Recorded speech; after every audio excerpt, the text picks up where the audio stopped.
Hello, everybody. This is Bart Sharp and Becoming Quantum Conscious on United Public Radio Network and UFO Paranormal Radio Network, UPRN, at 107.7 and 103.5, broadcasting out of the beautiful city of New Orleans, Louisiana. And we are also on Roku cable television. You can check us out live and see how beautiful we really are.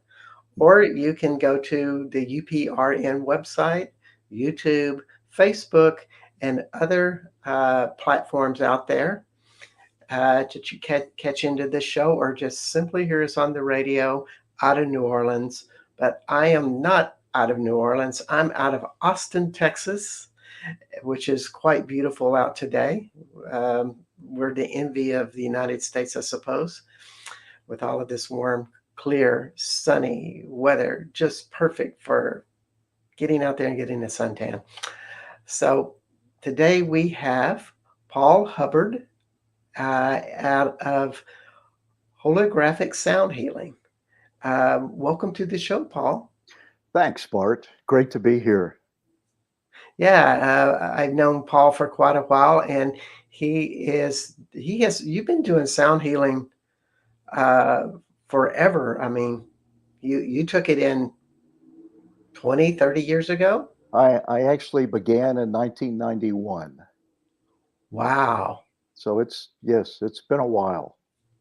Right when the new age was starting up Yeah, and we were all experimenting, and you got into sound healing.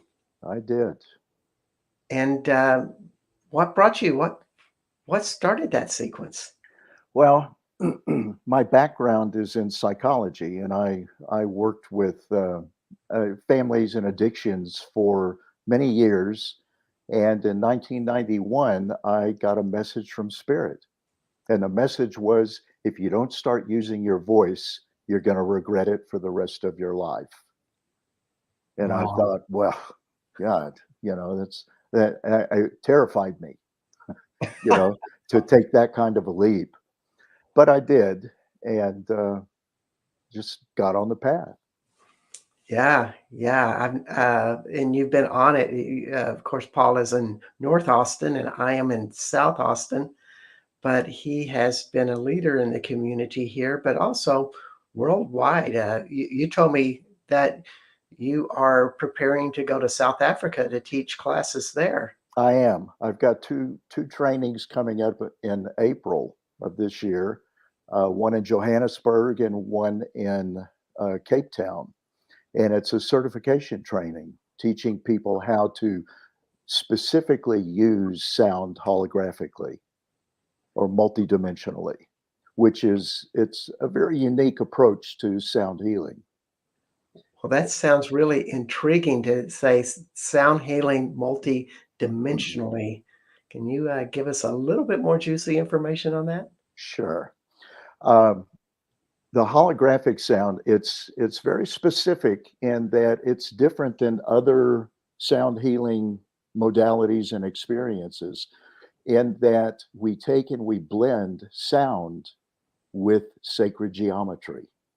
And the Hmm. sacred geometry actually opens the sound up into its multidimensional form. And so in doing that, we hit every level of consciousness. Nothing's left unturned. So it's extremely powerful, and it's actually been around for a long time, but has been underground until around 1999. And that's when it resurfaced. Hmm. Yeah, well, so much was just being discovered in those beautiful 1980s and 1990s of the New Age movement of different modalities. We were True. trying new things, but uh, And they we just were got we were no. very woo-woo called back then. Yes, yes. Yeah, Now we're almost mainstream. exactly. I never hear the millennials in Austin talk about woo woo. It doesn't seem to be part of their vocabulary. No, they got to skip over that one.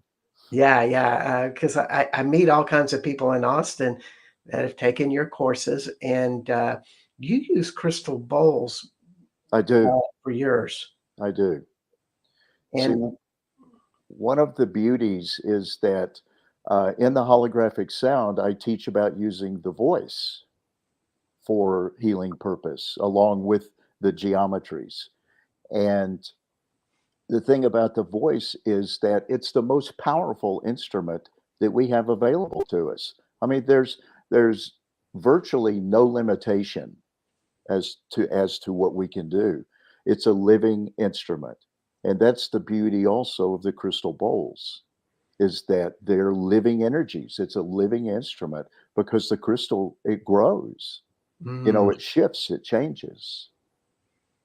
And wow, that's, I mean, we can't, not that you can apply the holographic sound utilizing any instrument, but these two are top of the list, either the voice or the crystal bowls or a blend of both. wow. And when you talk about your sacred geometry, do you put sacred geometry underneath the bowls or is it behind you like in a big diagram? How does that work? Well, Bart, you'll have to come to the workshop to find that out. Okay. Now, it's more than that. I mean, that's something that you can do, but it's also a visualization of specific geometries, and then adding the sound into that vision and into um, that matrix of energy. Hmm. Okay. Well, Should I sign you up? yeah, I need to. I've I'm starting to get more into the sound healing. You Yeah. know, and but I've been using tuning forks, Uh huh. but and they're really great. I like them. They are. There's benefits with that, but with the crystal bowls, there's a lot of technique in it that there's a big difference between uh, someone that's done it for a long time. I have a friend in France. I want to give her a part, Michaela O'Driscoll out of Keon, France. She's a nice English woman. She's been on the show. She's also a naturopathic doctor. That's where she comes on. She's like, you can ask the doc any health questions. I'll be bringing her back in April or May when Yeah. I'm in France. However, the artistry in playing the bowls is just amazing to behold. Well, thanks. And there are techniques to using the bowls.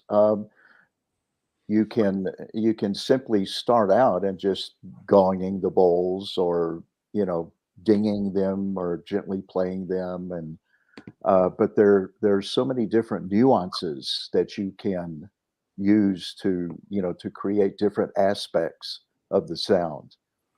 And again, blending. I tell you, there's nothing like taking and utilizing the voice and then blending the bowls into it, or vice versa, beginning with the bowls and then blending the voice into the collaboration with the crystal bowls, because they work beautifully together. Mm, they do. Before we go on, I just want to invite people. If you have questions for Dr. Paul, Paul is a doctor, a PhD, um, and I did not announce him that away. Uh, It's but okay. please bring him up. This guy has been doing sound healing, sound work, teaching classes, selling bowls, doing performances forever. As long as he was a seasoned pro when I met him 20 years ago. So guy's been around the block. We won't say how long he's been around the block, but we'll just say Well, he's been around the block. and same for you, Bart. Yeah, we don't talk about that. No, Anyway, no. uh, so there's one thing, I do shamanic work. And as I have explored deeper into this journey, it always seems like my voice is so important and that that's the deep things inside of my sacral knowledge, like knowledge that I intuitively know about the world, Hmm. vibrational knowledge that when the vibration gets activated, a different form of wisdom starts to come into my voice and my healing energies start to change. And it always seems to come around my voice, Yeah. like in my throat area, energetically. And when I muscle test this, there just seems to be this connection. Yeah. Any thoughts about how that experience is for you? Well, so many people are, when it comes to the throat, so many people are blocked there.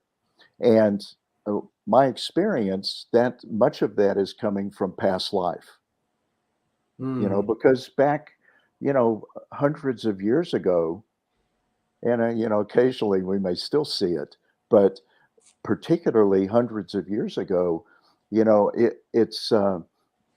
I know I've experienced past lives where I've lost my head. how I've pleasant. been do what? How pleasant. Oh, I know, I Oh, know. I mean, at least it's quick if they know what they're doing. Um, but and had been persecuted in multiple ways over different lifetimes. And so what we do to protect ourselves in this lifetime is we place blocks in our throats, and it causes us to um, it just protects us. mm, It's an old fear in a current time. And the thing is that old fear is not it's not realistic for this lifetime now.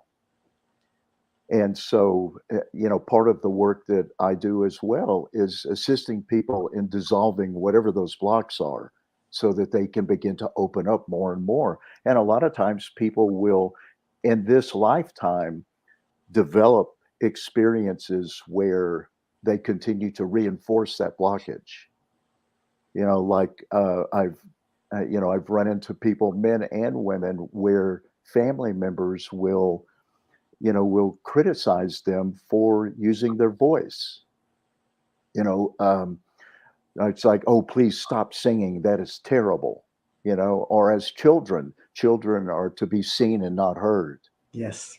And all kinds of stuff like that. And that just reinforces those old blocks. It really reinforces the idea that you change the vibration in your thoughts and your what you say do change, or it's open to change.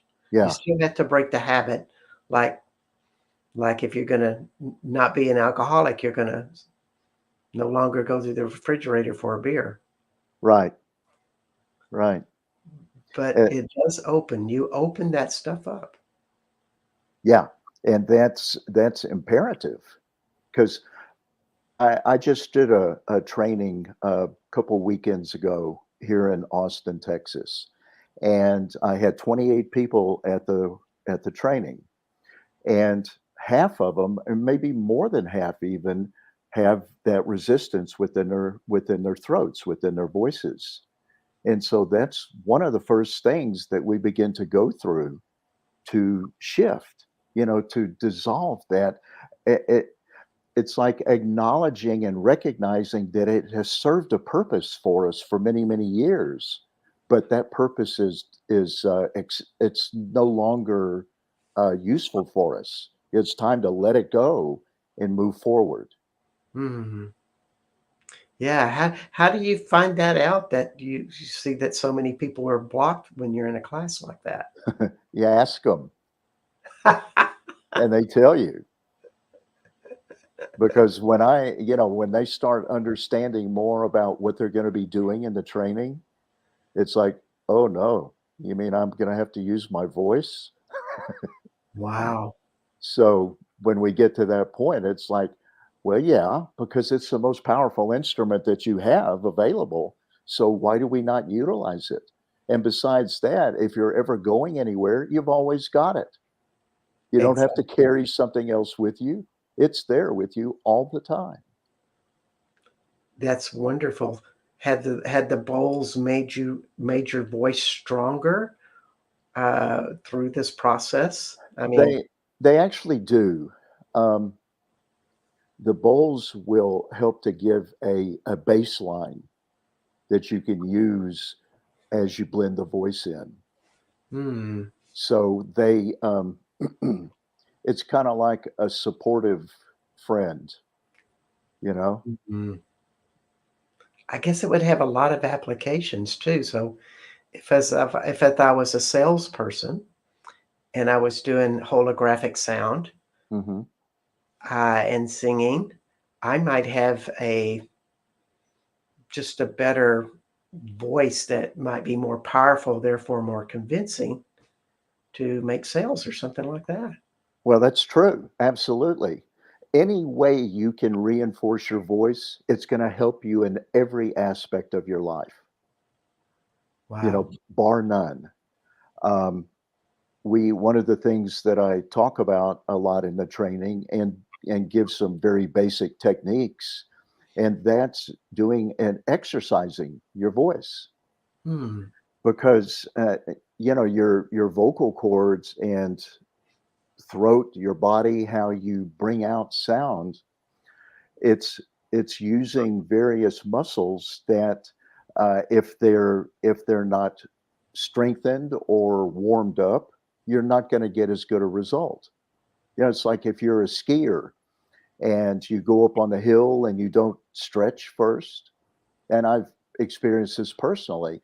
If I don't stretch first before I go up on the hill to ski, I'm exhausted after one run. Mm. First time down, it's like I've got to go sit down and rest for a while.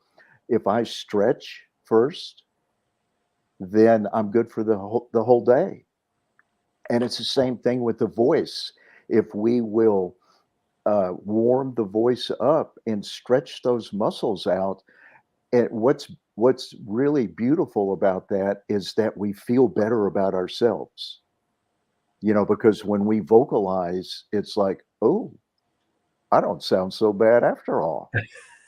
You know, because we've warmed up, and it's just and we're more precise with the tones that we create. Um, the tones don't go flat or get muddy and stuff like that. It's like we've just got more, it's like a greater sense of control over what our voice is doing. Wow. And when we're able to do that, then we're able to give spirit, the divine, the universal consciousness, more room to work with, you Wow. know?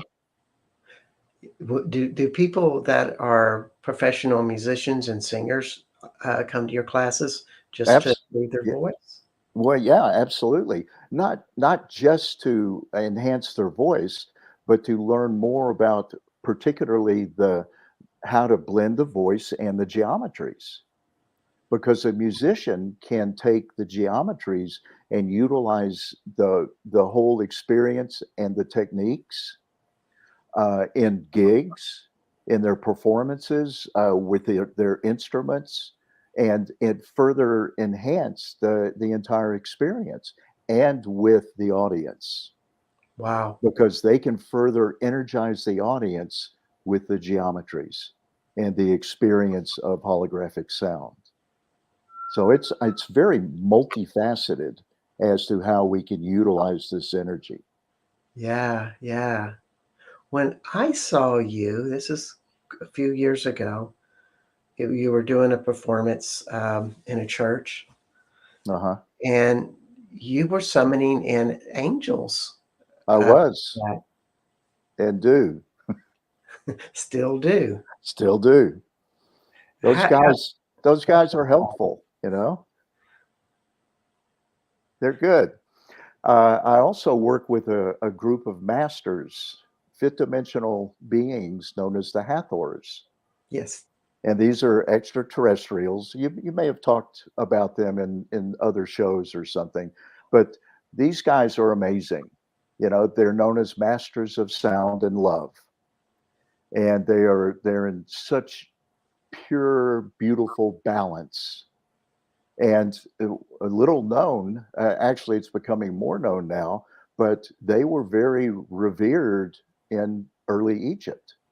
I mean, there are many sculptings in Egypt in the temples of the Hathors, and the presence and um, their interaction with the other deities like Isis and Horus. And in fact, the goddess Hathor, who is she's like a representative or the ambassador in a sense of the race of beings known as the Hathors. Hmm. And that deity and Isis were like like best friends, you know.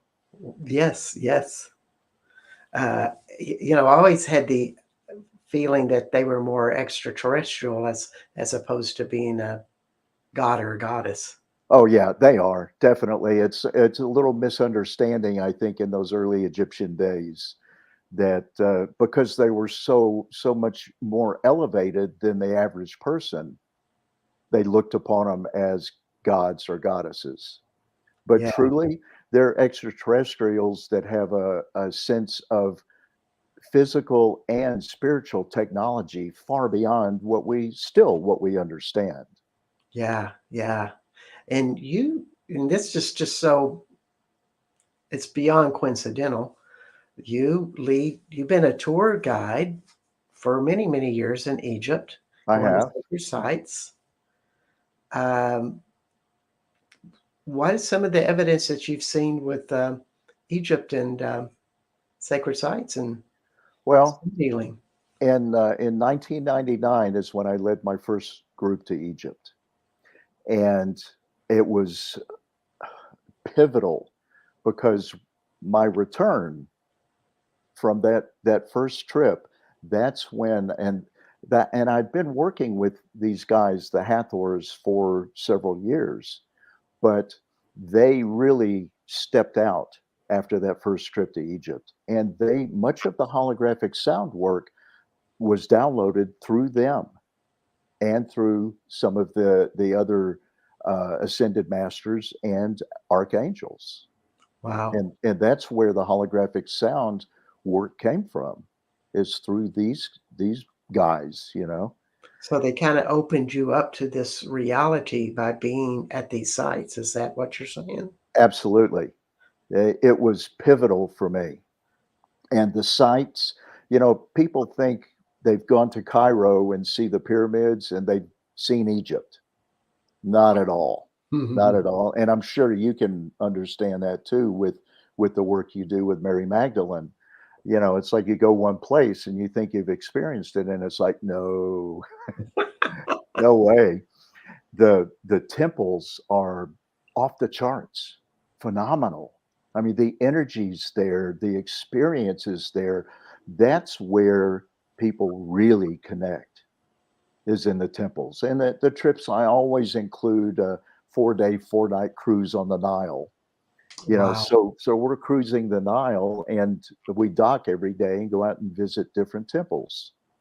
And then we come back and we can assimilate some of our experience.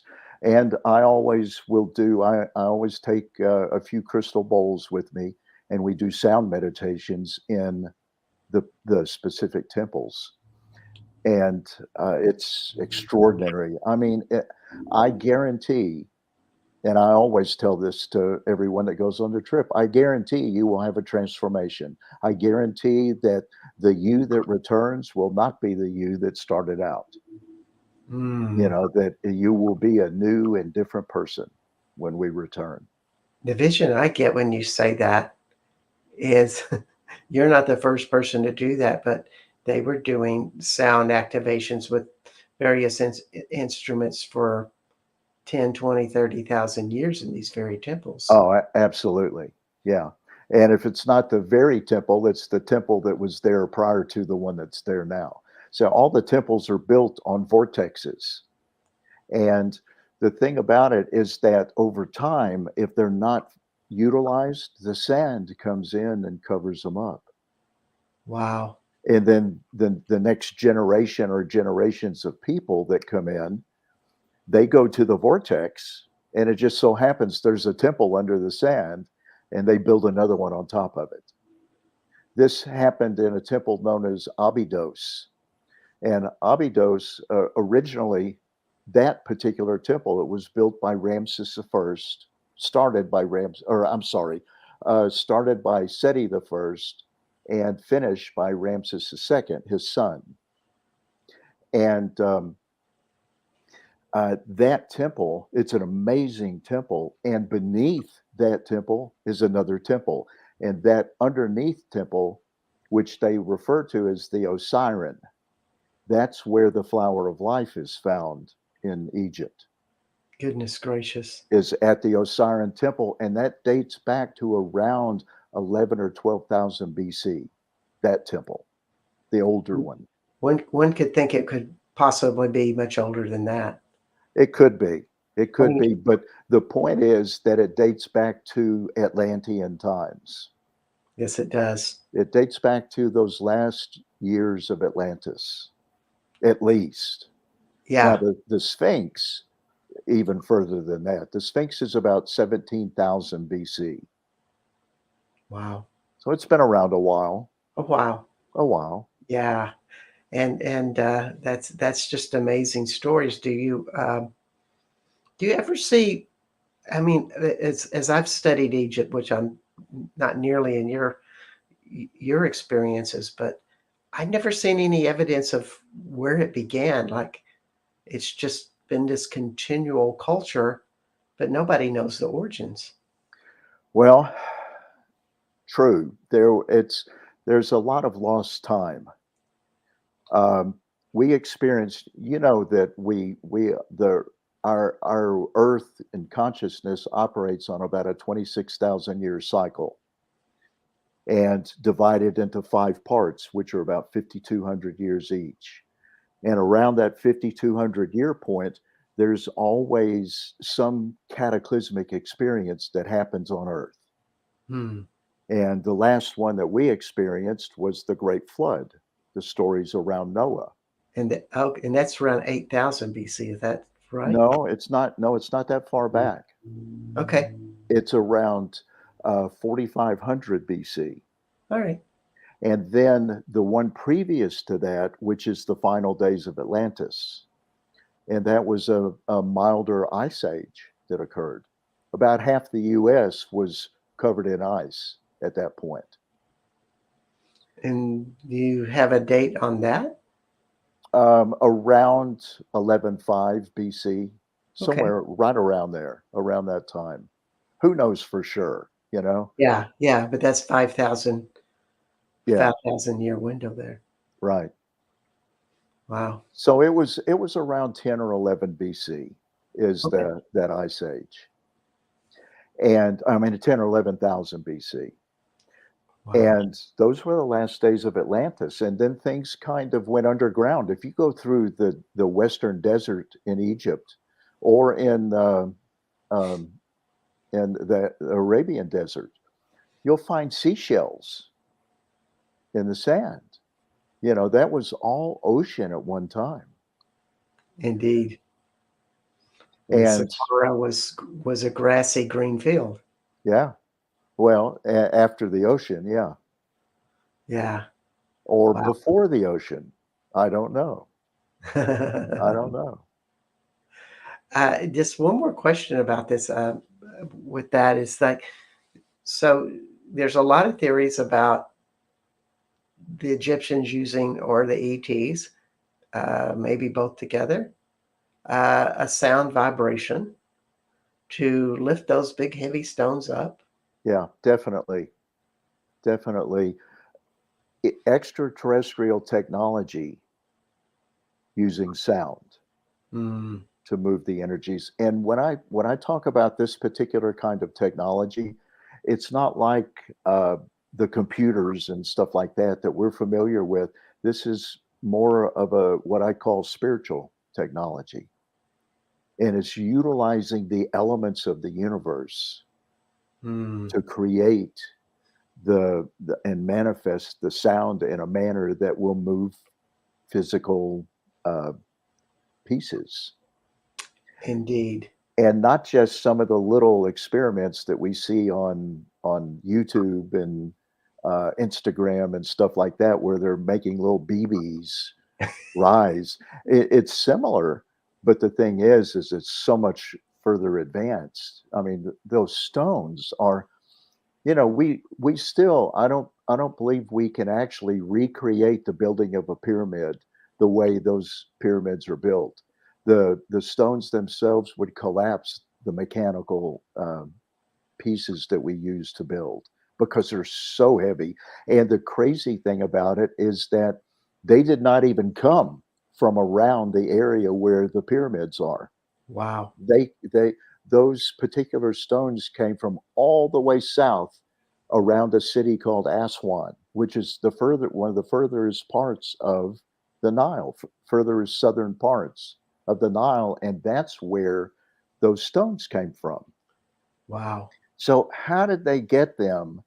Are you telling me they put those on boats and floated them up the Nile? A lot of strong donkeys, yes. No, Yeah, no kidding. And strong, workers. yes.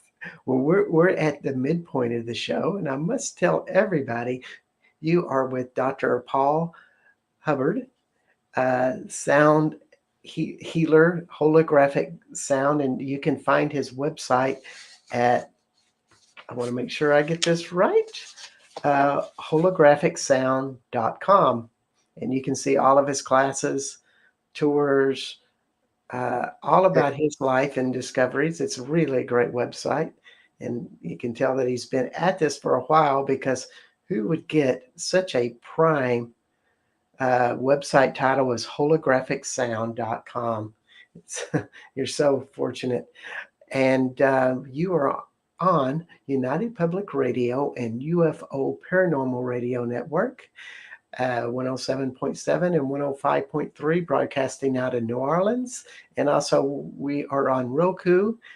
You can see us on cable, YouTube, uh, Facebook, and on the UPRN website.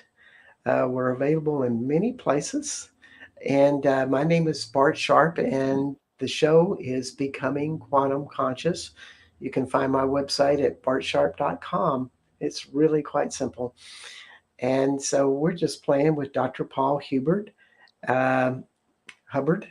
Hubbard. There you go. It's the French version, by the Yes. way, if you're curious, of pronouncing that name. And Just and talking about Bart, technically, if you're in France, it would be Hubert.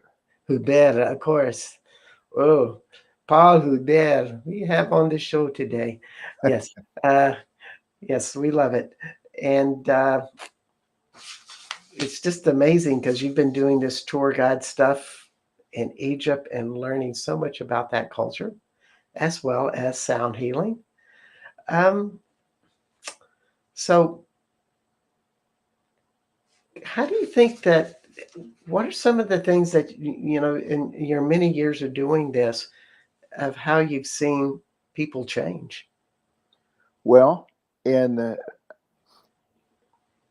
the many years of doing, I I do multiple things, but the many years of working with sound, I've seen physical change with people, emotional change, transformations of all sorts. I was working with a woman in Vancouver, Canada, and she had been diagnosed to have 4 tumors in one of her breasts. We did a session, and as the ultrasound showed, we dissolved all 4 tumors in one Wow, session. cool. One session. Now, I don't claim, or it's not smart in Mhm. our society to claim that we healed her, but and I don't claim that. It's just interesting in that she had the tumors. We did a session, and then she didn't. So who knows? Well, I think it's a very good and modest practice to say, I just did the work and I let it go and Yeah. I let that person manifest whatever they're going to create from the experience. And that's truly what happens. Is what we do is we, as practitioners, as holographic sound practitioners, we open the doorways for the person's body to heal itself. We Indeed. remind it that it has those perfect vibrations, those perfect frequencies in its memory and its storehouse to call on to heal itself, whether it's physical or emotional. So we're not really healers. That's really, it's a understandable term that we Yes. use, but it's not truly what happens. We just open it up and let spirit do the work. Yes. Yes. We're part of that transformation. And also, you've been doing this for quite a few years. Do you feel like you become a bigger conduit of, you see more transformational changes just through your experience and continual practice? Um, I feel like like anything, if you continue to practice, you tend to get better at it or have a better understanding of it. And I do believe that that's occurred with me. And my goal is to be able to offer this experience to anybody that's drawn to this type of work, because ultimately the goal is to get it out there because it works. It works in assisting people in transforming into higher consciousness. Yeah. And I feel like that's what it's all about. So the more I can touch, the more, and I also teach others to teach this work. And that's where that extended effect, that ripple effect will happen. Indeed. I think it's a new paradigm that we're in, that we are just carriers, and that it's much bigger than us. Yeah. Oh, And, yeah. in that type of humility, we actually just get more powerful. But when you come back to the humility, you're kind of letting that grandiosity that it can seduce you into go. And you just kind of like, well, I just do sound healing. Yeah. It's fun. Yeah. It's true. And it is. And it's exciting. God, it's so amazing to see people transform. It is.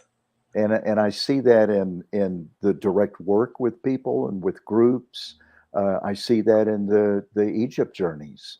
I mean, it just, I mean, it's it's amazing. I'm so grateful to be able to do this work and to be a part of this kind of experience. Yes. Yes, It am- indeed. it amazes me from where I come from. It's I would have never guessed this. It's a leap. Can you share a little bit what that was, the before and after life of Dr. Paul Hubbard? Well, there are multiple chapters in my life. The previous one to this, I was in addictions work, working with families.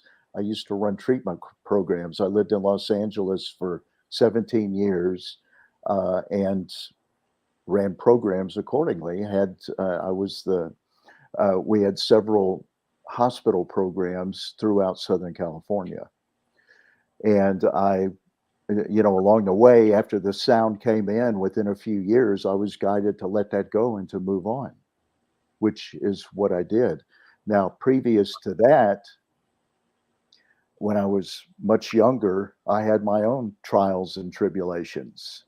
Uh, I was I was into drugs as a teenager and young adult, and I'm not just talking about smoking pot. I mean, it was serious, Yeah, yeah. and But isn't that true with so many healers, that it we well, step into the other side unconsciously? And at least for me, I was in a very dysfunctional family that was all addicted at some level.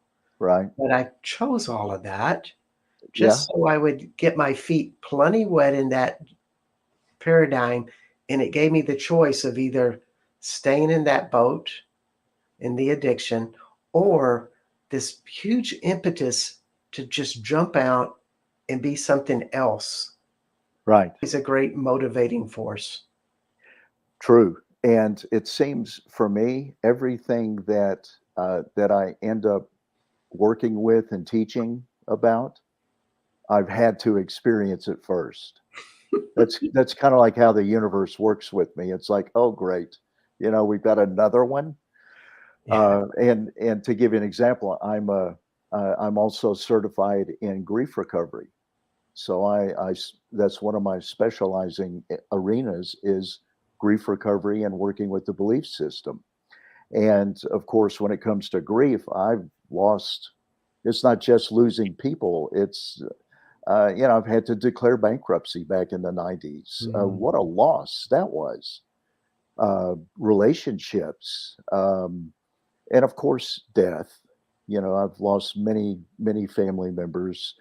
And as a result of that, it has catapulted me into resolving my own grief issues. And as a result of that, being able to work with others and Wow. assist them in moving through theirs because Mm. it's not easy, and it's not something that people particularly want to talk about Or enjoy because it's doing, but we have to. or enjoy doing because it can be so damn painful, It you know? is. And I think, just in general, as in my work is I always remind people, whatever's in your past, you can boil it down to an energy when you just tune into your body about what it feels like to hold something such as tons of repressed anger or shame that led you to an addictive process. But when you Right, get it into that feeling it in a visceral sense, you boil it down to the energy of it, and then you start detaching from those stories that you suffered with. And that to me is the beauty of doing these newer tools because they do that. yeah. Which brings me to another question for you. And if anybody has any questions, we've got about 10, 12 more minutes of the show. You can type that in and Dr. Paul will answer that. But if I was to do a sound healing session or I was learning it myself in classes, which you teach all over the place, um, and I was dealing with addiction issues, for example, could Mhm. I just focus on what that feels like in my body and start doing sound work on it? Um, eh, yes, you can. It's, a little more involved than that, because we wanna identify more specifics. And in some cases, if someone has tried and tried and tried and they just can't seem to stay clean, Hmm. um, then chances are there are some losses or traumas that preceded that laid the groundwork for the beliefs around addiction. See, addiction a lot of times is it's buffering the pain. Yes, And it's just a way that we're dealing with our everyday life. well said. And so and so you can't here's the beauty around all of that is that there's always something to gain from those experiences. While they may be painful and appear trapping, there's always something once we begin to transcend them or transform them, we've got a plethora of opportunity to learn and to experience and shift our shift our history. It doesn't change the details, but it changes the way that we look at the details. Indeed. And thank you, Tina Schmidt, for coming in. And I wanted to add to that concept. Uh, I think it takes us more, when we think of the traumas and our repressed emotions, it always kind of intensifies our sympathetic nervous system. And I think things like meditation, sound healing, Mhm. deep trauma work, begin to teach us how to connect to our parasympathetic nervous system. And thus we start to relax into a deeper, higher evolved state of being. Right. Right. True. I Thank you, Tina. absolutely agree with that. And Tina Schmidt says, this is such a great meeting. Hi, Dr. Paul. Hi, Tina. How are you? Yeah, Glad you're here. yeah, yeah. I think this energy work stuff. I know over the years that I've done it, I just get more and more relaxed into a deeper space inside of myself. Yeah. And it is a space. This whole body we have is an energetic space. And just like your title of your website, Holographic Sound, or www.holographicsoundhealing.com. It's Paul Hubbert, and that's Hubbert, in case you're curious. But Okay, let me back you up here. It's holographicsound.com. .com, did I say something else? Well, I'm getting You too did. excited. I was trying to remember my next thought while I was saying that, and now I can't remember my next thought. I'm But it's sorry. that relaxed state. That's to me where you break into magic. You Yeah. break into this magical being that you truly are. And whenever I experience holographic sound, which is strangely enough more in France than in the United States, thanks to Michaela Driscoll and her sound classes. I rent a room from her, so she has like 15 bowls down in the living room and Yeah. plays them regularly and for crowds. And she's on my tour list, or she does sound healing in my room. But they always drop me into such a deep state of relaxation, and something begins to emerge. Yeah. And here we have from April. My addiction was like me assimilating. I felt everyone could assume alcohol, and that's just how I felt about it. But I am sober for 8 years and one day. Wow. My last drink was January 29th, 2016. I just want my family that do consume that it's all about you. And if you want to have a good time or a bad time, it's all about you if you want to have a good time or a bad time. Hmm. So true. And thank And you. and having an experience like doing sound healing or energy work or meditation is a good time. In recovery, I'm also a recovered addict alcoholic, and have been for many, many years. If I tell you how many years, you'll begin to figure out how old I am. So, but I'll tell you, it's over 35 years. Um, and the thing about in recovery, it's like we're able to stay clean and sober, and that's just the beginning. Then it's about learning how to live in that new state of being. And even in 12-step programs, it talks about venturing out into other aspects that will complement your sobriety, Yes. like meditation, like sound healing. If you notice, a lot of the treatment programs these days, they're blending in equine therapy and sound healing now, and all kind of nature stuff. It's not just about these steps anymore, although that is a powerful base. But there's so many other aspects that take us into higher levels of consciousness. Yes. And that's And what it's all about. just to clarify, you're talking about the 12 steps of AA, or I Alcoholics am. I Anonymous. am. And AA, NA, it's, CA, any of the yes, and A's. Al Anon, which I have been a member of Al Anon. Um, yeah, it's almost like a launching pad. Yeah. And once you get to that place of freedom that you've learned how to live your life, then all of these great options open up. And it's so interesting, I find that it's usually in areas of service, helping others, Hmm. creativity.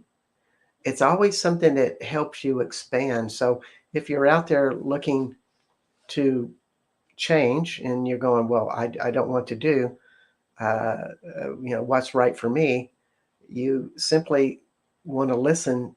If it feels light when you do something, or it feels, or you have more energy, you feel more expansive when you do something, you do more of it. Yeah, true.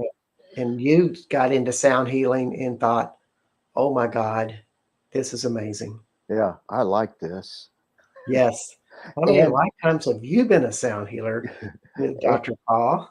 well, it started back in Atlantis. I would believe that wholeheartedly. Um, yeah, it's been a beautiful experience for Yes, sure.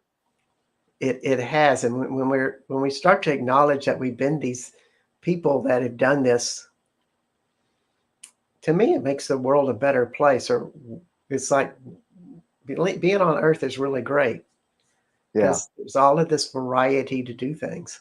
right, right. And we have options. And Whether we believe it or not, we have options. always a choice. Yeah. And the more we believe it, the more options we have. Indeed. Indeed. And there's always those negative voices that say, you can't do this. And that's maybe like you get your crystal balls out or something, and you bring another higher vibration into your body, and that negative one has less space to exist. Yeah. Yeah. We set our intention for whatever our end result is, what it is we want to ultimately experience, and go for it. And don't lose that vision or that imagination. The imagination is the doorway that spirit uses to move into our physical presence, our physical consciousness is Yes, through the imagination. Everything is manifest first through the imagination and then into physical being. indeed. And I've known you for quite some time. And the one thing that I see constant is you're always out there, you're always working, you always have this enthusiasm to do the sound healing. And a lot of the things you've been doing the same way.